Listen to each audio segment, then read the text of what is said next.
Today we are talking about the new Squier by Fender Affinity Telecaster Deluxes. Let's do this.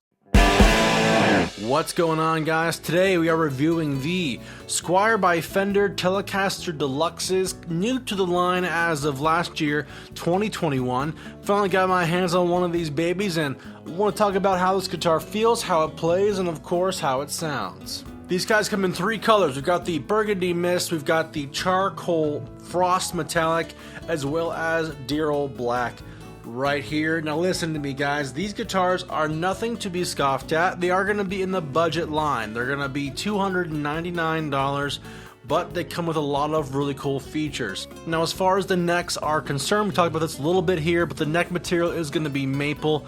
The fingerboard, however, is going to be Indian Laurel. It's going to feel a little different on your fingers.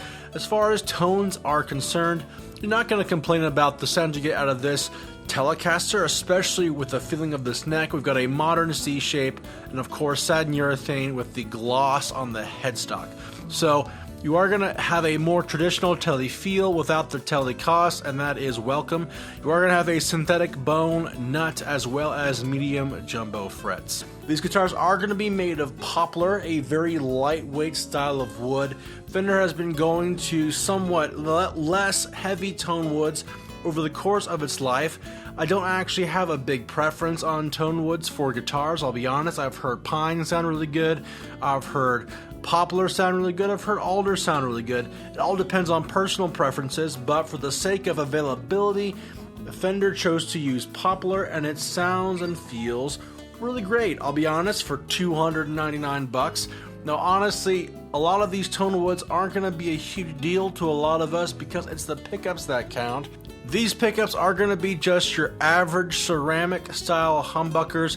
At least that's what Fender calls them on the website. And then of course you have a basic volume 1, a volume 2, and a tone 1 and a tone 2 for each of these controls. And then of course you have more traditional Stratocaster style switching, but it is going to be only 3 positions. So if you're looking for a more traditional style Tele switching, I'm sorry, you're not going to get that, but you are going to get some really cool sounds out of this instrument. Now, one of the selling points of this guitar is going to be the 6 saddle string through body hardtail bridge with the block saddles. That will allow you to finely intonate this instrument pretty well. I will say the guitar does stay in tune, however, tuners do feel a bit cheap, though what do you expect with a guitar of this budget? However, it does sound really great. So if you're looking for a Squier Telecaster Deluxe in the market right now, I recommend this one. You can get them for $300 new. I got mine for about $200 cash on the used market, which is what I always recommend to people buying new guitars. The one thing that I'm kind of iffy on, I like all the things on this guitar. It has everything you want to see in a Fender guitar, except I'm a bit bummed about the actual humbucking pickups. You probably would like to change those out for a more cheaper version of maybe an Epiphone Pro Bucker or something like that. They sound fine, they sound okay, but they sound very Squier, like cheap magnets you can find just about anywhere. Any humbucker you find is going to be an upgrade to this guitar, so if you have some from an old guitar, I recommend just putting them in there. It'll be great, it'll sound fine, and you'll like it a bit more, I'm sure. Now, what this guitar does have going for it is the looks. Do not mock the looks of this guitar. Don't forget, we don't just have black, we have the Burgundy Mist and the Charcoal Frost Metallic. I'm actually a big fan of Burgundy Mist. Fender's Burgundy Mist is a classic color that I've enjoyed for a long time. It's got that look of like blue and pink and a little bit of metallic sparkle in it. And sometimes sparkles are hard to find, especially at this price point. So if you like the look of a Burgundy Mist style guitar, definitely get one of these things. They look really good, they look really fine. Now let's talk about the necks on these suckers. If you bought a Burgundy Mist or the Charcoal Frost Metallic, you are going to get an Indian Laurel fretboard, kind of like a style of wood in the rosewood family. Obviously it's not actually going to be rosewood. I don't have an opinion on whether I like Indian Laurel more than Palfaro. I think I like Palfaro a little bit better for some of the budget guitars. However, Indian Laurel is not a big deal if you like the look of rosewood and you kind of need that look on the Burgundy Mist. you're going to want something that's going to be darker in color than the maple. Now, if you do want an all maple fretboard and the neck, get the black guitar. Maple's great, classic sounding tone woods. The black looks really sweet. However, with the poplar being already a little bit more bright on the side with the humbuckers, even with the humbuckers, you may not want maple and poplar, but honestly to you guys, I don't consider tone woods to be as big of a deal as some would think. I would just roll off the EQ in my guitar a bit on some of the highs, make the mids a bit warmer, and you're good to go. Now, I always debate for some of these budget guitars whether I should play them for you on the channel. I think playing a guitar on a channel is fine, but honestly, statistically, you're looking at this through a phone or your headphones or whatever, and it's not going to sound like bad. Like, none of these guitars sound terrible. None of them are going to sound amazing. So I would highly recommend you guys going out and trying one at your local guitar center. I think these guitars, because they are lower in quality, you may want to think about there might be some big differences between sounds on some of these guitars over others.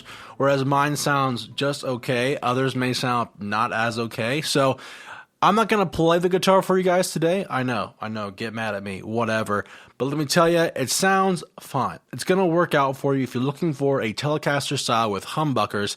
However, I would recommend changing out the humbuckers as soon as you could for something a bit better. So maybe buy the guitar at a cheaper cost on the used market and then invest $100 in some decent humbucking pickups, or just skip this guitar altogether. I mean, there are other lines that frequent humbuckers.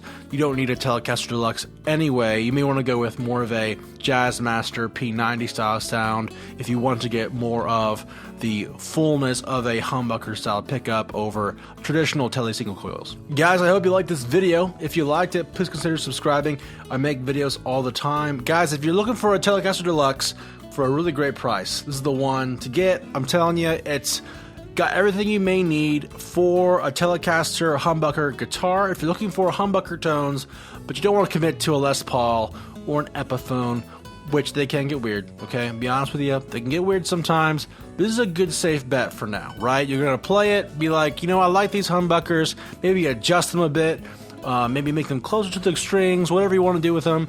And then eventually, if you're like, I want this guitar to be an investment, you can actually move into better humbuckers for very inexpensive costs. Like, I can buy Epiphone Pro buckers on eBay for like $40 from China. Like those kinds of things, and they already have the harness inside. So keep those things in mind when you're looking at guitars like this, but for the price, great deal. Buy them used, don't buy them new. You'll spend $330 with the taxes on this thing.